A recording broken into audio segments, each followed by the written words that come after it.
根是宁厉境。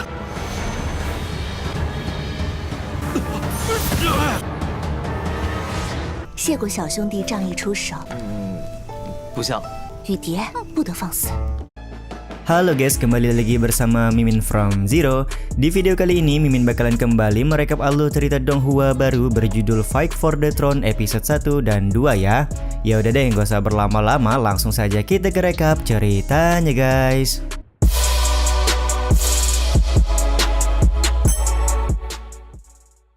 Di sebuah kota sedang diadakan sebuah festival lampion untuk masyarakat sekitar. Terlihat ada rombongan pemilik villa yang hendak pergi ke sebuah tempat karena mereka sedang mencari sesuatu. Sementara itu di pinggiran hutan, ada seorang anak muda bernama Dafeng yang mendatangi sebuah kuil untuk beribadah. Dia pun merasa heran kenapa kuil Dewa Gunung bisa menjadi lusuh seperti ini, padahal dulu adalah tempat yang sangat diagungkan. Di tempat yang sama ternyata ada seorang pak tua yang bercerita kalau dia adalah satu-satunya orang yang masih sering datang ke kuil Dewa Agung. Pak tua ini juga bercerita kalau 60 tahun yang lalu kuil ini ramai menjadi tempat ibadah untuk orang-orang. Karena Dafeng merupakan anak muda yang religius, maka dia pun ikut beribadah dengan bersujud kepada patung Dewa Gunung di dalam kuil. Akan tetapi tiba-tiba saja muncul martial spirit Dewa Sun Wukong dari tubuh Dafeng yang seketika membuat guncangan hebat lalu menyebabkan patung Dewa Gunung menjadi runtuh.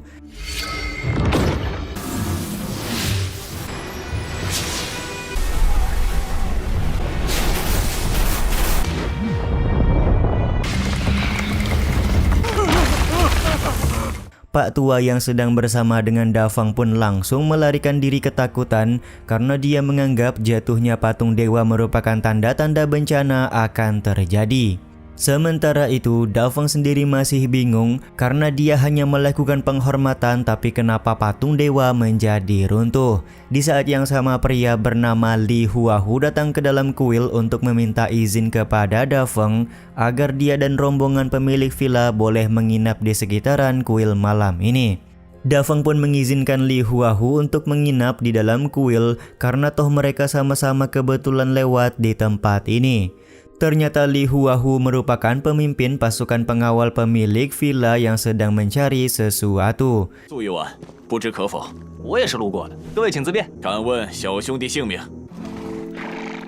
Sambil memakan bakpao, Li Huahu juga bertanya kenapa Dafeng bisa berada di tempat ini. Dafeng pun menjelaskan kalau dia tinggal di sekitaran gunung dan pada saat ini sedang keluar atas perintah dari gurunya. Karena Dafeng berasal dari pegunungan, maka Li Huahu kembali bertanya apakah Dafeng mengenal orang hebat yang berada di sekitaran pegunungan ini. Dafeng pun langsung paham kalau orang yang dimaksud oleh Li Huahu merupakan Raja Obat, tapi di sini Dafeng memberitahukan kalau Raja Obat sudah pensiun di Gunung Yunwu dan telah meninggal dunia sejak lama. Informasi yang didapatkan ini langsung membuat Li Huahu memberitahukan kepada pemilik villa di dalam kereta kalau Raja Obat yang mereka cari sudah meninggal. Karena mereka tidak bisa pulang, maka Li Huahu dan rombongan tetap akan menginap di depan kuil malam ini.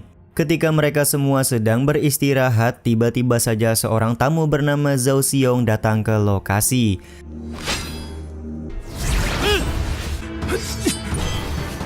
Li Huahu pun langsung mempertanyakan apa tujuan Zhao Xiong berada di tempat ini. Ternyata tujuan utama Zhao Xiong adalah untuk meminta penjelasan kepada pemilik villa.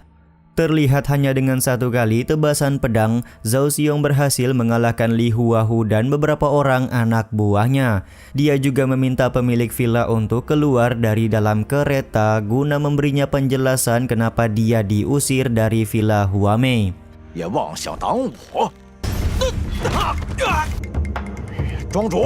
Li Huahu tampak mewajarkan jika pemilik villa mengusir Zhao Xiong karena selama ini Zhao Xiong beberapa kali mabuk serta membuat masalah di dalam villa. Serangan pun langsung kembali dilakukan oleh Zhao Xiong karena dia tidak terima dengan perkataan dari Li Huahu barusan. Karena Zhao Xiong lebih kuat ketimbang Li Huahu, sedari itulah Da Feng memberikan bantuan dengan menendang sebuah kayu yang mengenai Zhao Xiong. Sontak hal ini memicu kemarahan dari Zhao Xiong karena kok bisa-bisanya bocah bau kencur ikut campur dalam masalah ini.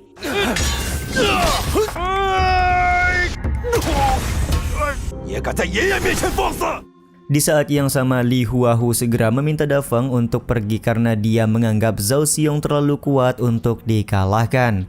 Akan tetapi Da Feng menolak karena menurutnya kebaikan yang sudah diberikan oleh Li Huahu harus dia balas. Siapa yang menyangka kalau Da Feng mampu mengeluarkan dua pilar besar yang membuat Li Huahu berasumsi kalau pada saat ini ranah dari Da Feng sudah mencapai kondensasi kekuatan.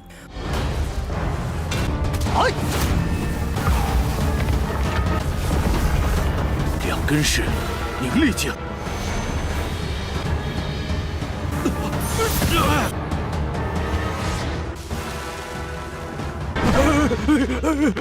Fluktuasi kekuatan yang cukup besar pada akhirnya membuat Zhao Xiong lari ketakutan. Momen ini tentu saja membuat Da Feng kecewa karena dia sama sekali belum melakukan pukulan. Di saat yang sama, Li Huahu pun langsung memberikan pujian kepada Da Feng karena di usia yang masih begitu muda, Bang MC sudah mencapai ranah kondensasi kekuatan. Dia juga tidak ragu menyebut kalau Da Feng merupakan seorang jenius. Sementara itu, pemilik villa kemudian keluar dari kereta kuda sembari memberikan pujian kepada Da Feng. Dia juga memperkenalkan diri sembari berterima kasih karena Da Feng sudah mau membantu mereka untuk mengusir Zhao Xiong. Ternyata pemilik villa merupakan seorang gadis cantik bernama Li Huamei. Kemunculan Li Huamei tentu saja membuat Da Feng sedikit heran karena Li Huamei terlihat tidak seperti seorang pemilik villa. Perkataan Da Feng ini tentu saja membuat seorang pelayan bernama Yudi merasa kesal dan marah. Akan tetapi Li Huamei meminta Yudi untuk tidak marah kepada anak muda yang sudah menyelamatkan mereka semua. 谢过小兄弟仗义出手， 不像。 雨蝶不得放肆。 Li Huamei kemudian memastikan dengan bertanya sekali lagi, apakah benar kalau Raja Obat sudah meninggal dunia? Da Feng sangat yakin kalau Raja Obat benar-benar sudah meninggal karena gurunya yang mengatakan hal tersebut. Ternyata tujuan Li Huamei mencari Raja Obat karena dia ingin mengobati penyakit mematikan di dalam tubuhnya. Tapi karena Raja Obat sudah meninggal, maka harapan sembuh semakin menipis. Li Huamei kemudian bertanya hendak kemanakah Da Feng pergi. Da Feng pun menjelaskan kalau dia ingin pergi ke daerah Sendu guna mencari kakak seperguruan ketiganya. Karena secara kebetulan Li Huamei juga berasal dari daerah Sendu, maka dia mengajak Da Feng untuk pergi bersama-sama karena mereka bisa saling menjaga ketika berada di tengah jalan. Dia juga menanyakan siapakah nama dari kakak seperguruan ketiga dari Da Feng. Begitu Da Feng menyebutkan kalau nama kakak seperguruannya adalah Qin Zhao, sontak hal ini membuat Li Huamei dan Li Huahu menjadi kaget. Menurut informasi yang disampaikan oleh sang guru, kakak seperguruan ketiga Da Feng begitu terkenal, jadi Da Feng bertanya apakah Li Huamei mengenal Qin Zhao atau tidak. Entah karena alasan apa, Li Huamei memberikan kode kepada Yudi dan Li Huahu untuk tidak memberitahukan kalau mereka mengenal Qin Zhao. Li Huamei hanya menjelaskan kepada Da Feng kalau dia pernah mendengar seseorang bernama Qin Zhao, jadi dia bisa mengantar Da Feng untuk mencari tahu sendiri ketika mereka sudah sampai di daerah Sendu. Momen ini tentu saja membuat Da Feng merasa senang karena dia mendapatkan kemudahan untuk mencari keberadaan kakak seperguruan ketiganya. 我三师姐叫秦昭， 听过，只不过 我都不知道我有个三师姐。 你自己去确认吧。 多谢。 Tiba-tiba saja penyakit dari Li Huamei kambuh karena waktu sudah masuk tengah malam. Da Feng pun bertanya kepada Li Huahu penyakit apa yang diderita oleh Li Huamei pada saat ini. Li Huahu pun menjelaskan kalau Li Huamei menderita penyakit kronis yang setiap malam pasti akan kambuh. Saat penyakit tersebut kambuh, maka rasa sakitnya seperti menusuk hingga ke tulang. Li Huahu juga meminta Dafeng untuk segera beristirahat karena mereka akan melanjutkan perjalanan besok pagi. Selagi Dafeng beristirahat, Li Huahu akan menjaga keamanan karena takut Zhao Xiong datang kembali menyerang mereka. Di momen ini pula Dafeng kembali bertanya tentang kakak seperguruan ketiganya kepada Li Huahu. Akan tetapi Li Huahu tampak menghindar dan berkata kalau dia tidak mengetahui informasi apapun tentang Qin Zhao. 大风兄弟，你去休息吧。 李大哥，我30姐 Beberapa saat kemudian, Dafeng memutuskan untuk berkultivasi karena dia tidak bisa tidur nyenyak malam ini. Siapa yang menyangka kalau fluktuasi aura spiritual kekuatan dari Dafeng membuat kondisi penyakit Li Huamei semakin membaik. Li Huamei pun meminta Yudi untuk pergi keluar guna melihat apa yang sebenarnya sudah terjadi. Yudi kemudian menyampaikan kepada Li Huamei kalau pada saat ini Dafeng sedang berkultivasi serta memancarkan aura spiritual panas yang begitu kuat. Untuk benar-benar memastikan apakah aura spiritual Dafeng yang membuat Li Huamei mendingan, maka Yudi meminta Dafeng untuk menghentikan kultivasinya. 冒着热气，大姐，你快停下来！ Setelah Dafeng berhenti berkultivasi, tiba-tiba saja kondisi Li Huamei kembali memburuk. Situasi ini pun membuat Li Huamei sadar kalau aura spiritual yang dikeluarkan oleh Dafeng bisa membuat tubuhnya semakin membaik. Untuk itulah dia meminta Yudi agar meminta Dafeng segera berkultivasi di dekatnya. Pada awalnya Dafeng ingin berkultivasi di dekat kereta, akan tetapi Li Huamei meminta agar Dafeng berkultivasi di dalam kereta saja karena efek yang ditimbulkan pasti akan semakin baik.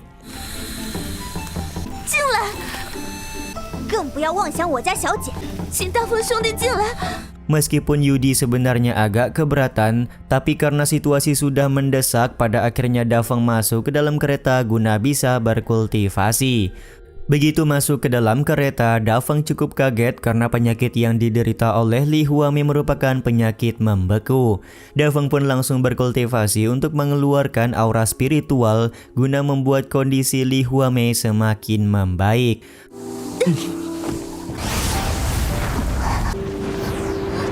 Benar saja setelah Dafeng berkultivasi, tampak tubuh Li Huamei semakin membaik.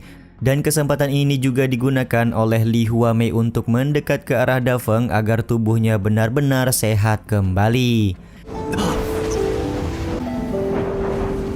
Scene ini juga sekaligus menutup episode kali ini ya guys. Gimana nih, lanjut gak nih episode 3 dan 4-nya? Kalau lanjut, komen di bawah ya guys.